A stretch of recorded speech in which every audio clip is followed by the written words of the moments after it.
अस्सलामुअलैकुम। बिस्मिल्लाहिर्रहमानिर्रहीम। आज हम अपने एनिमेशन कोर्स के लेक्चर नंबर 6 का आगाज़ करते हैं। और आज हमारा मौजू है कि जो कैमरा मूवमेंट्स होती हैं उनको हम अपनी एनिमेशंस में कैसे इस्तेमाल कर सकते हैं और उन कैमरा मूवमेंट्स से जो हमारी एनिमेशन है वो कितनी इफेक्टिव और मीनिंगफुल हो सकती है। तो हम मूव करते हैं अपने लेक्चर की तरफ। तो आप लोग सब मुतवज्जे रहिएगा कि इससे पहले कि हम प्रैक्टिकल साइड पे जाएं, मैं चाहूँगा कि हम अपनी थोड़ी सी बेस बना लें। देखें, दो टर्मिनोलॉजीज का हम इस्तेमाल करेंगे कैमरा मूवमेंट पे बात करने से पहले, और ऑलमोस्ट आप तमाम लोग इस दो टर्म से फेमिलियर होंगे। एक है जूम इन और एक है जूम आउट। जूम इन को हम पुशिंग भी कह सकते हैं, कैमरे को पुश करना, और जूम आउट का मतलब होता है पुल करना। पुल करना, इसको हम पुलिंग की टर्म भी इस्तेमाल करते हैं। अब आप तवज्जो से मेरी बात को समझिएगा कि जूम इन करना का मतलब है, आप जैसे अपने मोबाइल के कैमरे से किसी भी सीन को जूम इन करते हैं तो आप कैमरे को आगे की तरफ उसके विजन को लेके जा रहे होते हैं, और पुशिंग का भी ऑलमोस्ट यही मतलब है, लेकिन इन दोनों में थोड़ा सा फर्क है। हम एक एग्जाम्पल से इसको समझने की कोशिश करते हैं। एक सीन है जिसमें बहुत से दरख्त हैं, एक बेंच पड़ा हुआ है और उस पर एक बच्चा बैठा। आपके पास एक कैमरा है और आप एक सर्टेन फासले पर खड़े होके उसकी वीडियो बना रहे हैं। अब जूमिंग इन और पुशिंग में क्या फर्क है?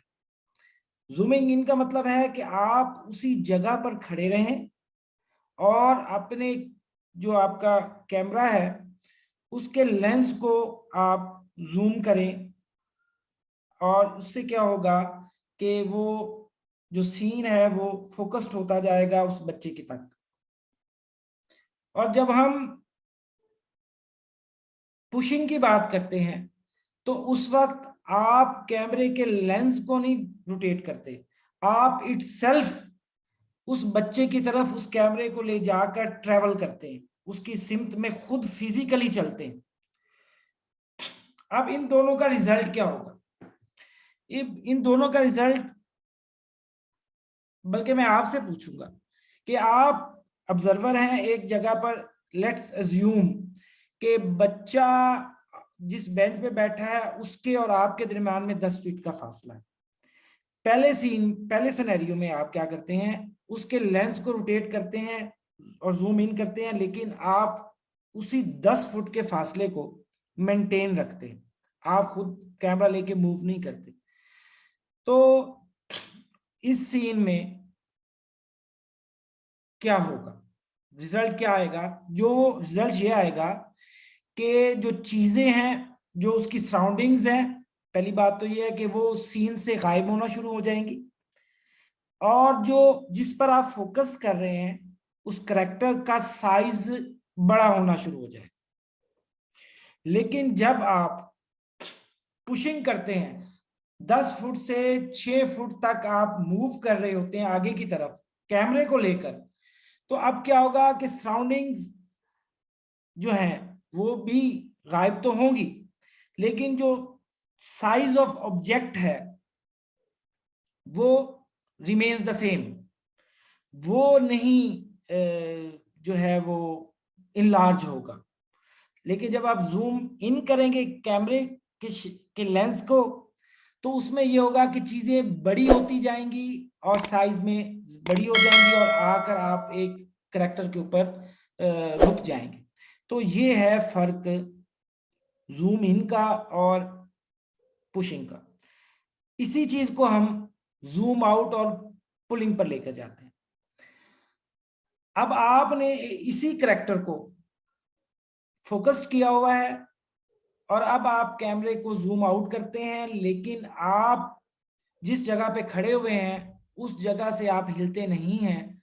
तो अब क्या होगा कि चीजें और ज्यादा सराउंडिंग्स वाली भी आ रही होंगी, और with the passage of time जो करेक्टर का साइज है, जो आपका ऑब्जेक्टिव था, जिस पर आपने फोकस किया हुआ था, वो भी बतदरीज कम होता जाएगा, और जितना आप जूम आउट करेंगे उसका साइज कम हो जाएगा।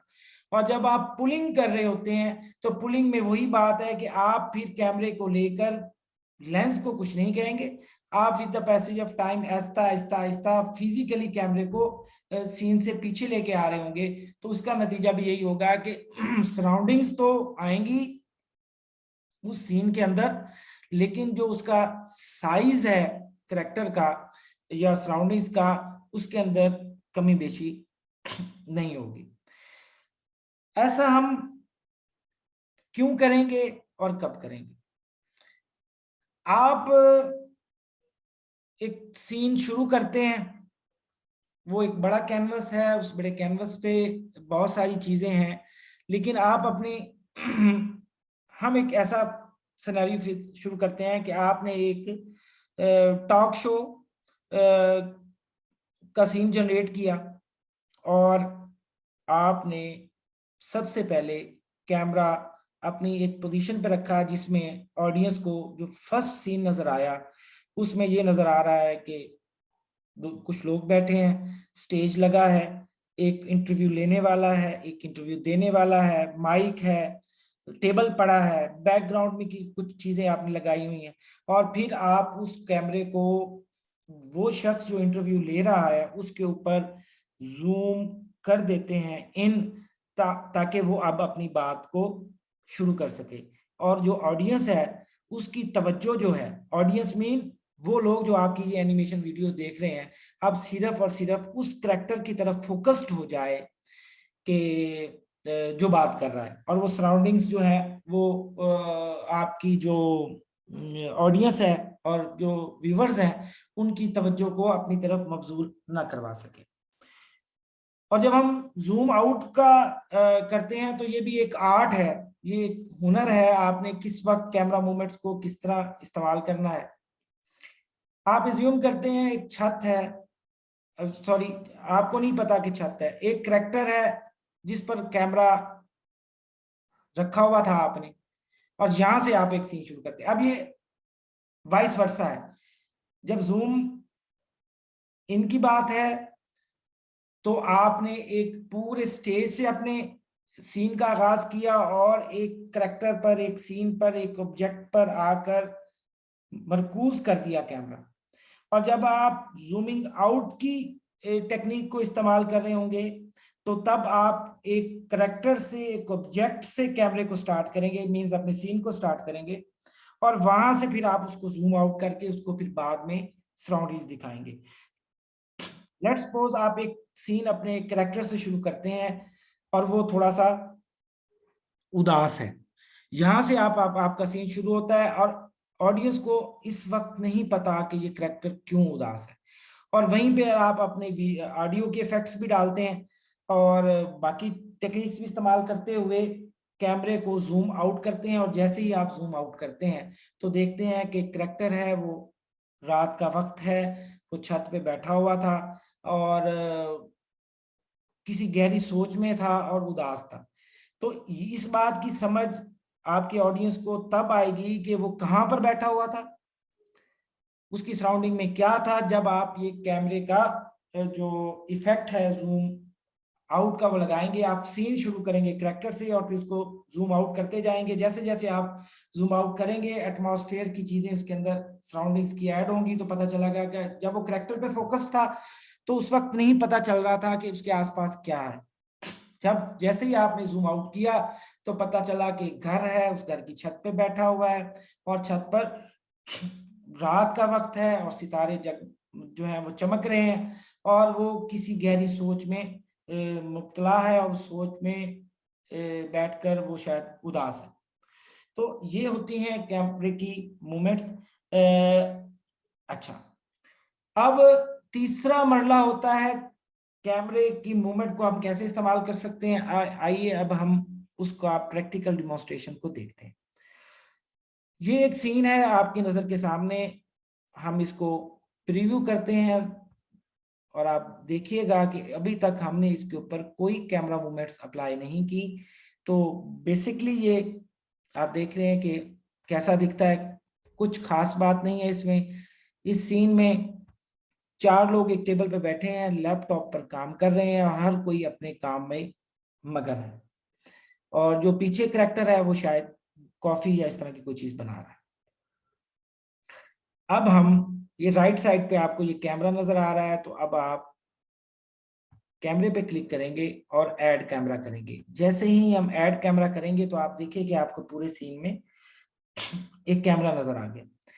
इससे पहले कि हम आगे बात करें कि कैमरा मूवमेंट्स क्या होती हैं, हम लोग इसी कैमरे को इस वक्त आप देखिए सीन में आपको ये पूरा सीन नजर आ रहा होगा। जैसे ही मैं इसका प्रीव्यू आपको दिखाता हूं तो आपको पूरा सीन नजर आ रहा होगा।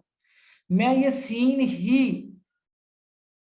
किसी और अंदाज में शुरू करना चाहता हूं, तो मैं ये चाहता हूं कि ये जो मेरा सीन है इसमें नजर ही बहुत कम लोग आए। मैं चाहता हूं कि मेरा सीन नजर ही इतना आए, तो मैंने अपने कैमरे को रख ही यहां पर दिया और अब मैंने प्रीव्यू किया तो देखो क्या होता है।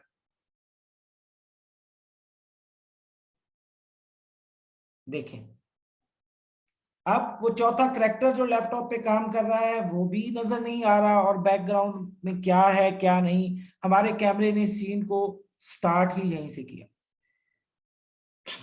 ठीक है, इसमें हम कुछ और वेरिएशंस लेके आते हैं। हम इस कैमरे को पूरे सीन पे रखते हैं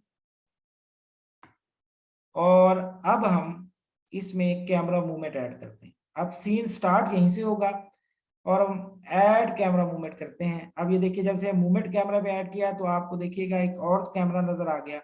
अब इसमें क्या होगा, इसमें ये होगा। अब सीन ओपन पूरे कैनवस पे होगा और फिर फोकस्ड हो जाएगा इन्हीं 3 कैरेक्टर्स पर। देखें आप,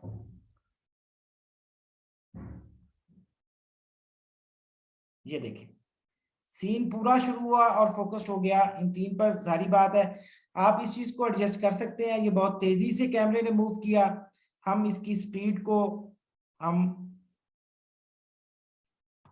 एडजस्ट कर सकते हैं अपनी नीड के हिसाब से। अब देखते हैं अब हमें कैसा लगता है।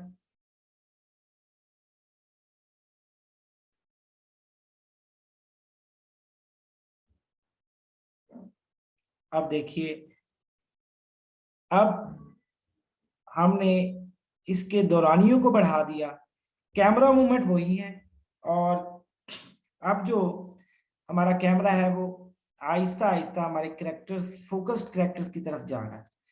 अब हम एक और वेरिएशंस ट्राई करते हैं। हम चाहते हैं कि अब इस वक्त में क्या हुआ, इस वक्त में ये हुआ कि एक कैमरा एक जगह पे खड़ा है और वहीं पे ही ये 3 कैरेक्टर्स पे फोकस्ड हो गया। अब हम चाहते हैं कि अपने कैमरे को रोटेट करें मूवमेंट के साथ। अब एक दफा मैं आपको प्रीव्यू करवाता हूं, आप तवज्जो से देखिएगा कि ये कैसे ये सीन जनरेट हो रहा है कैमरा मूवमेंट के साथ। और अब जब मैं इस कैमरे को मूव करवा रहा हूँ तो भी आप देखिएगा कि क्या डिफरेंस आता है। अब मैं इस कैमरे को, ये जो आपको सेंटर में एक पॉइंट नजर आ रहा है, यहाँ पर रखकर इसको यहाँ पे रखता हूँ। अब आप देखिएगा कि अब सीन कैसे बनता है।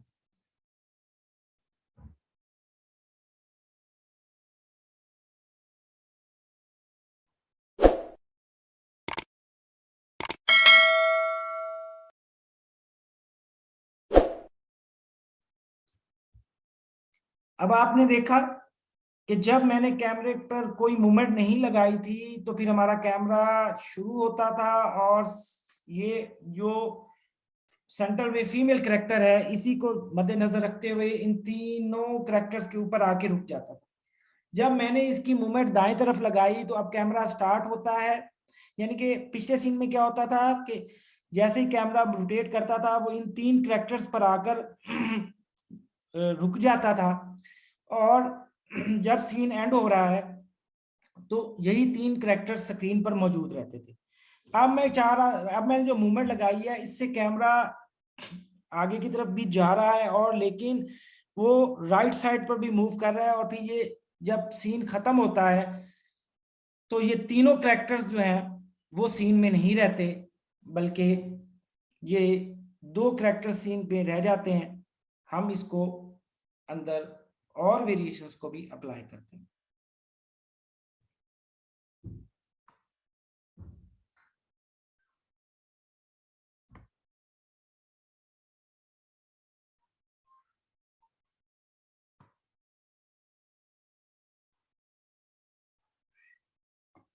आप देखिए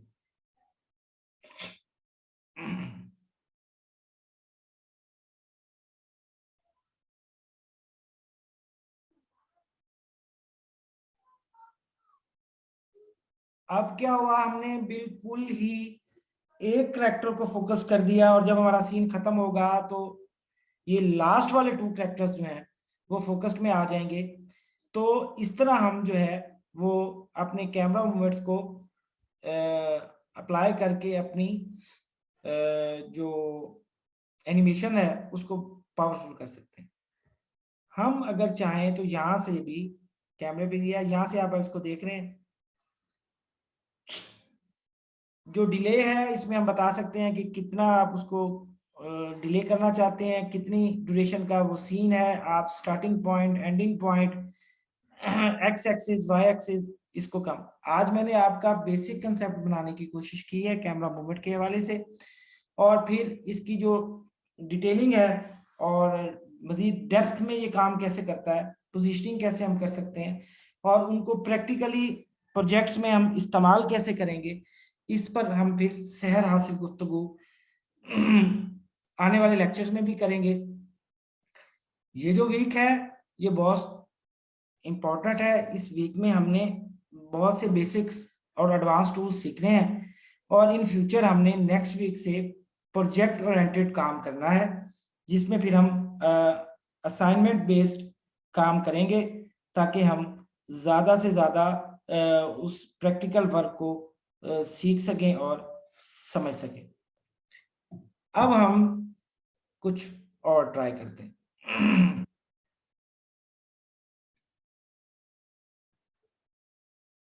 और मैं आपको ये बताऊंगा कि कैसे कैमरा मूवमेंट्स हमारे सीन के अंदर ये इफेक्ट पैदा करते हैं कि हमने डिस्टेंस ट्रेवल किया। हम एक सीन लेते हैं जी समुंदर का,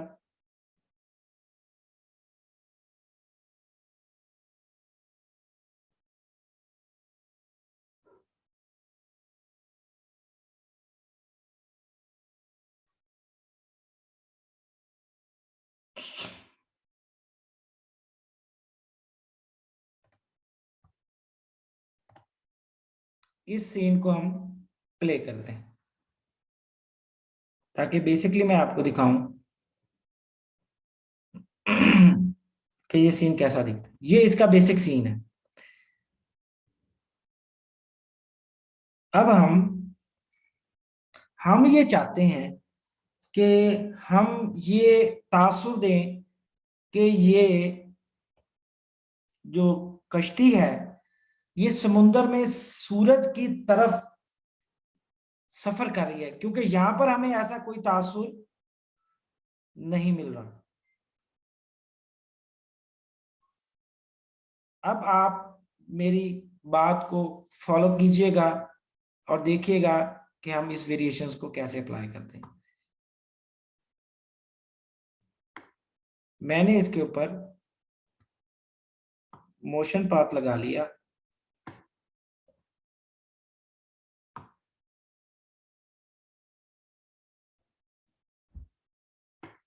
आप देखिए मैं हर स्टेप पर डिफरेंट वेरिएशंस ट्राई करूंगा और आपको बताऊंगा कि इससे क्या आ रहा है। जी, अब एक सीन में कश्ती आ गई है, लेकिन उस कश्ती की स्पीड बहुत ज्यादा है। नॉर्मली, नेचुरली जो इस तरह की कश्तियां होती हैं उनकी स्पीड्स इतनी तेज नहीं होती।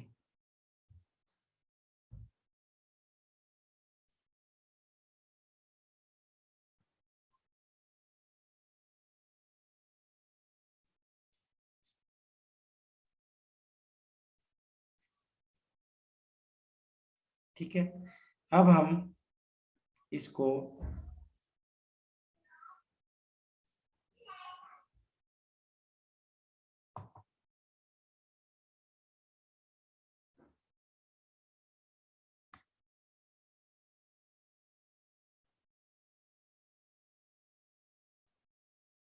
यहां से इस ड्यूरेशन को हम बढ़ा देते हैं और इसको हम ये जो 3 सेकंड में स्क्रीन पर हमारे कश्ती आती भी है और चली भी जाती है, इसको हम 10 सेकंड कर देते हैं।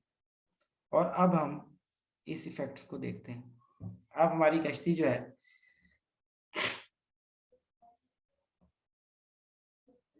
कैसे ट्रेवल कर रही है। अब आपने फील कर लिया, ये मैंने हर स्टेप पर वेरिएशंस को अप्लाई किया। अब हम एक और काम करते हैं, ये बहुत अहम बात है, समझिएगा। अब मैं ये करता हूं कि इस वक्त मैंने जो कश्ती है वो स्टार्टिंग पॉइंट पर और एंडिंग पॉइंट पर सेम साइज में है। मैं एक और काम कर रहा हूं, अब देखिएगा उससे क्या इफेक्ट आता है। मैं इस कश्ती के साइज को बदलता हूं।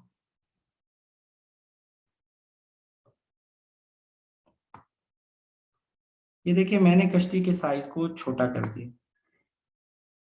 अब क्या होगा देखिएगा।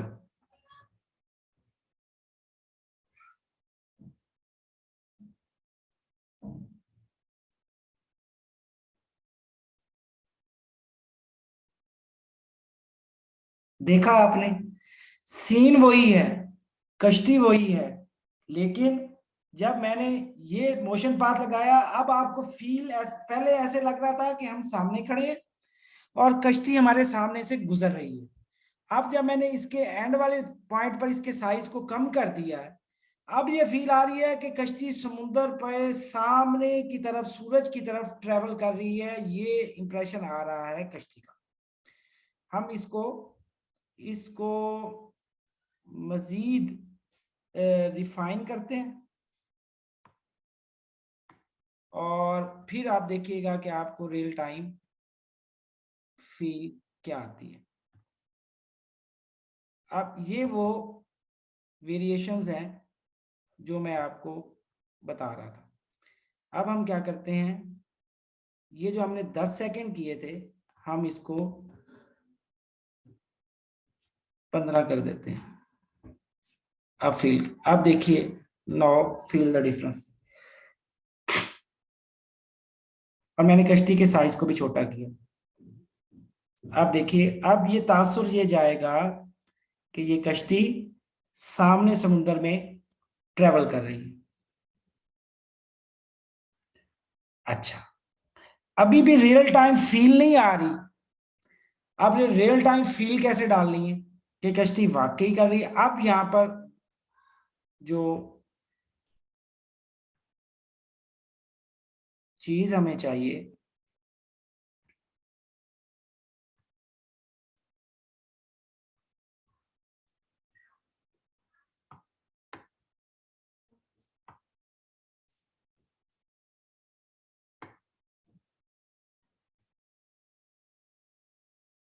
वो चाहिए, अब हम डालते हैं कैमरा मूवमेंट।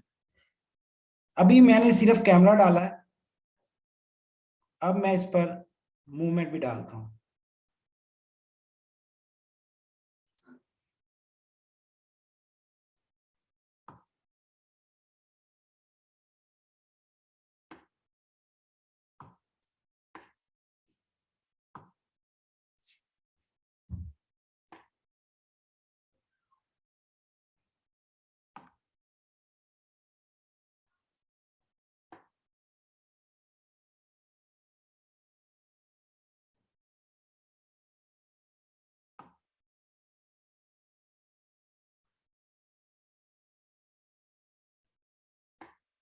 अब देखते हैं जी क्या होता।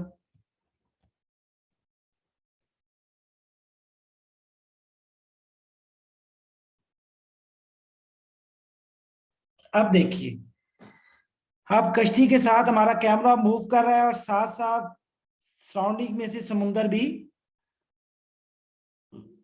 कम, यानी कि समुंदर का जो है ना वो सीन से जा रहा है, लेकिन जिसके रिजल्ट में हमें इंप्रेशन ये आ रहा है कि जैसे कश्ती जो है वो रियल टाइम में ट्रेवल कर रही है।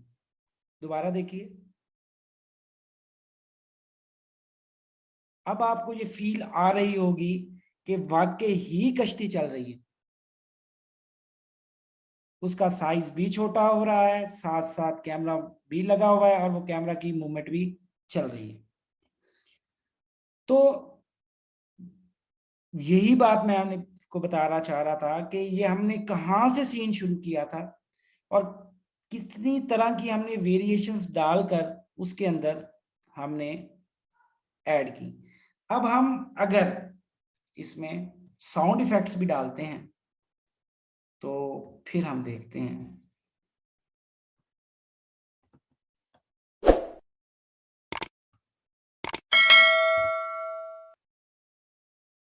कि वो फील कैसी आती है। जी, इसको हम अप्लाई कर देते हैं। अब आप देखिए,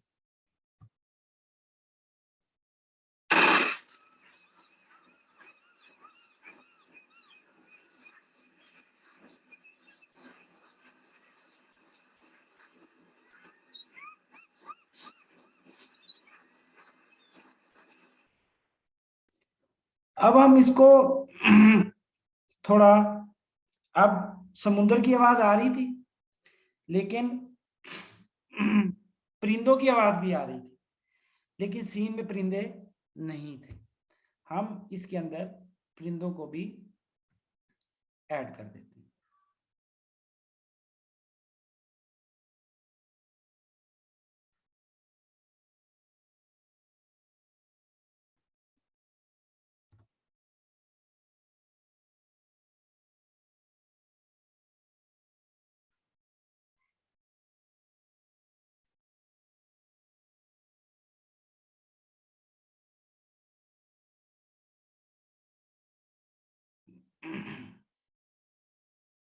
तो ये वाला परिंदा जो है ये हमारे काम का है। इसका मुंह क्योंकि अपोजिट साइड पे है तो हम ये चाहते हैं कि ये, इसको यहां से हम मिरर कर देंगे तो ये दूसरी साइड पे हो जाएगा, क्योंकि हम इसको इस तरफ से मोशन पाथ देना चाह रहे हैं। फिलहाल इसको हम आपको यहीं से सीन दिखाते हैं तो क्या होता है।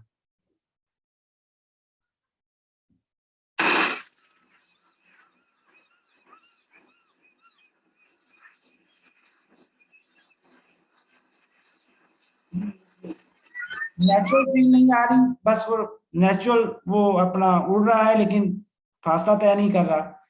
तो अब हम इसको भी एक तो सीन में ले आते हैं, यहाँ पर रखते हैं, यहां से इसको मोशन पाथ देते हैं स्ट्रेट लाइन वाला, और अब हम इसको ट्रेवल करवाते हैं यहां से।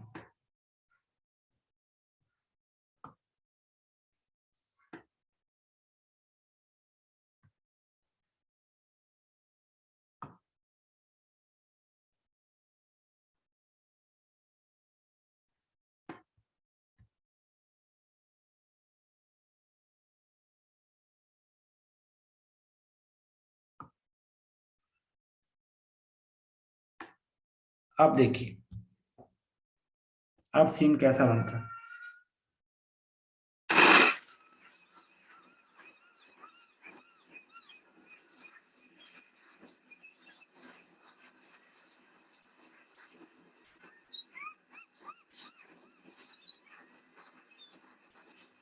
जी, अब क्योंकि हमारे सीन के कैनवस पर वो मूवमेंट नहीं आ रही थी, हम इसको थोड़ा सा नीचे करते हैं ताकि हम पूरी तरह उसको देख पाए। अब देखें,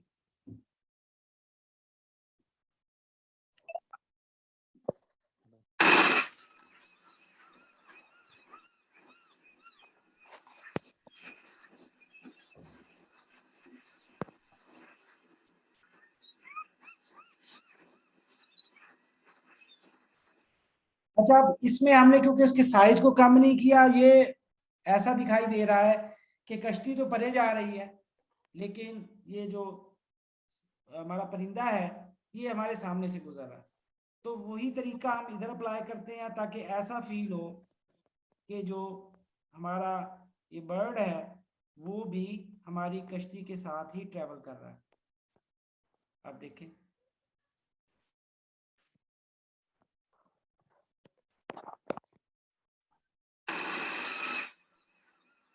आप देखिएगा तो इसका साइज भी साथ साथ छोटा होता है।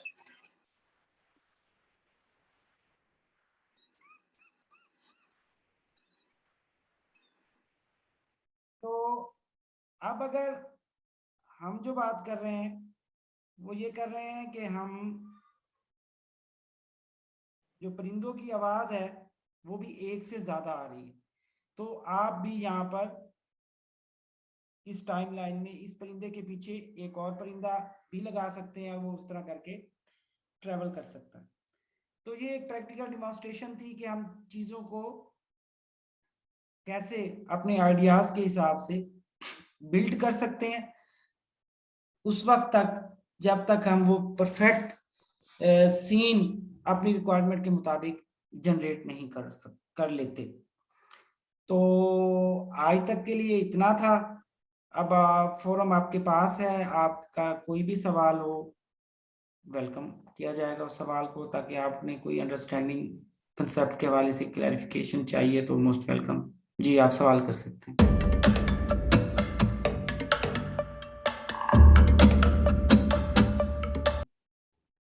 अस्सलाम वालेकुम सर।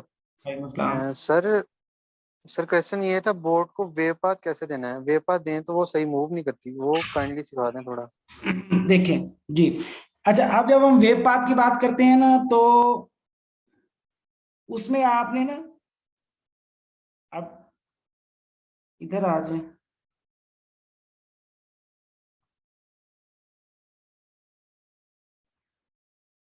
अब ये है वेब पाथ।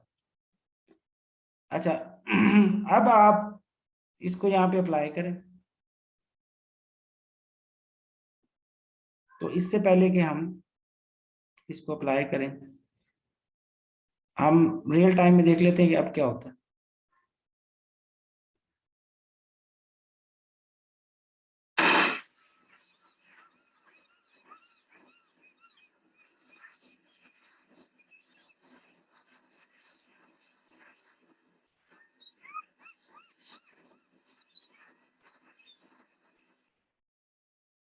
जी, अब इसमें दो तीन काम हुए कि ये समटाइम्स समुंदर से ऊपर भी चली गई।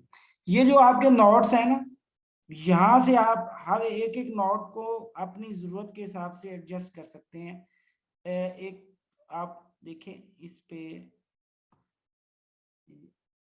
अब इसको मैंने पूरे सीन को नीचे किया, तो अब ये कोशिश हमने ये करनी है कि हमारी, अब देखिएगा कि जब मैंने लिया तो ये हमारी कश्ती कभी भी ये फील ना करवाए कि वो समुद्र के सरफेस से ऊपर आ गई। अगली वेरिएशंस हम इसके बाद ट्राई करेंगे।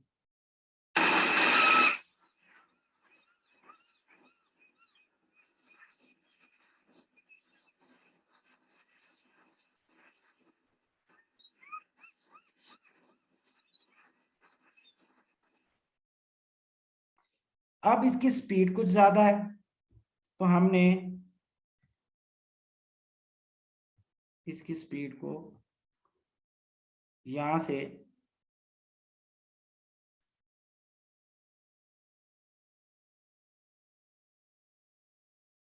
ज्यादा टाइम देना है हमने, मैंने 25 सेकंड्स दे दिया। लेकिन जैसे मैंने 25 सेकंड दिया, साथ मैंने ये भी देखना है कि ये देखिए यहाँ पे येलो आ गया, कि ये सीन भी कम से कम उतना बड़ा होना चाहिए।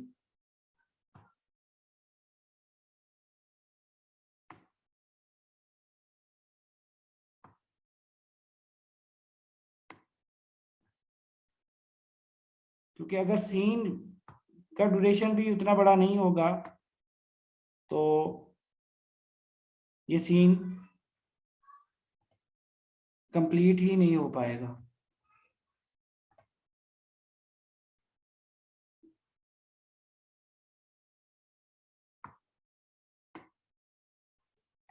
आप देखते हैं क्या होता है।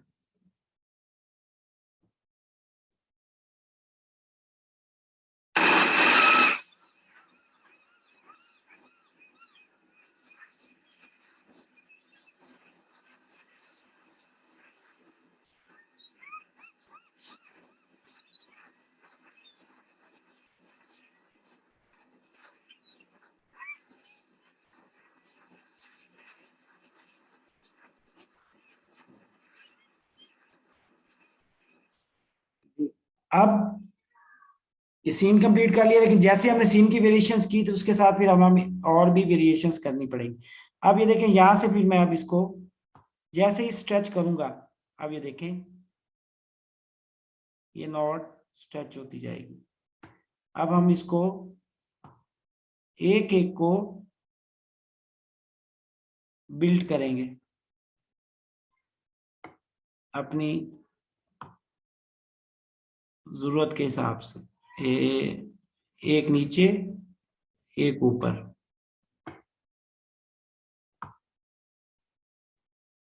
एक नीचे और एक ऊपर। इस तरह करके ना आप इन नोड्स को एडजस्ट करेंगे और साथ आप अपनी स्पीड का भी ख्याल रखेंगे।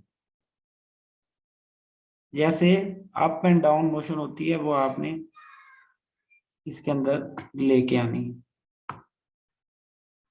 ये देखिए वेव मोशन, ये थोड़ा सा वक्त तलब काम है, लेकिन आप इसको कर लेंगे।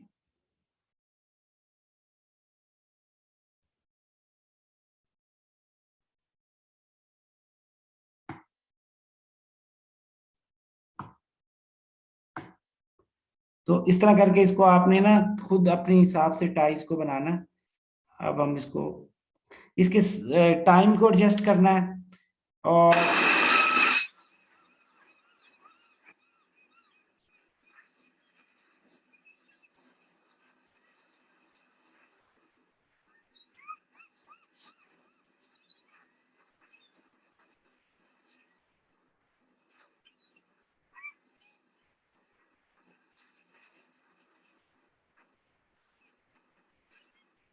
आखिर में मैंने एडजस्ट किया था तो वो आ गया। मजीद इसको आप रियल बनाने के लिए दो काम कर सकते हैं। एक काम ये कर सकते हैं कि हम ऐसे फीचर्स इसमें ऐड करेंगे जो कि समुद्र के अंदर से जब ये गुजरे तो वो जो कश्ती के साथ पानी की लहरें चल के पानी की कतरों का इफेक्ट्स आता है वो आप डाल सकते हैं। और साथ इसकी स्पीड को भी और टाइम को नॉट्स को इस तरह करके आप एफर्ट करेंगे, वक्त लगाएंगे, तो आप परफेक्शन की तरफ जा सकते हैं। ये चीज़ें फिर आपकी कस्टम मेड होती हैं, आपने अपनी ज़रूरत के हिसाब से इसको कस्टमाइज करना होता है। और कोई सवाल?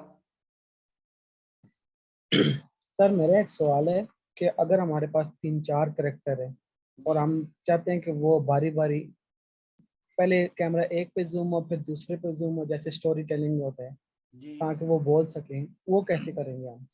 जी वो ऐसे करेंगे हम ये हमने लास्ट टाइम भी बात की थी कि जब ये सवाल हुआ था कि आप एक ही करेक्टर को मल्टीपल एक्शंस कैसे दे सकते हैं, तो वो आप ऐसे ही देंगे कि आप एक सीन बनाएंगे और करेक्टर पहला फोकस में आएगा, अगला सीन उसी सीन का की कंटिन्यूटी में बनेगा, जहां पर ये पहला खत्म होगा अगला वहीं से शुरू होगा और अगले सीन में कैमरा की मूवमेंट फिर हम दूसरे करेक्टर पे लगा देंगे, फिर साइमल्टेनियसली फिर अगला सीन भी वहीं से कंटिन्यू होगा।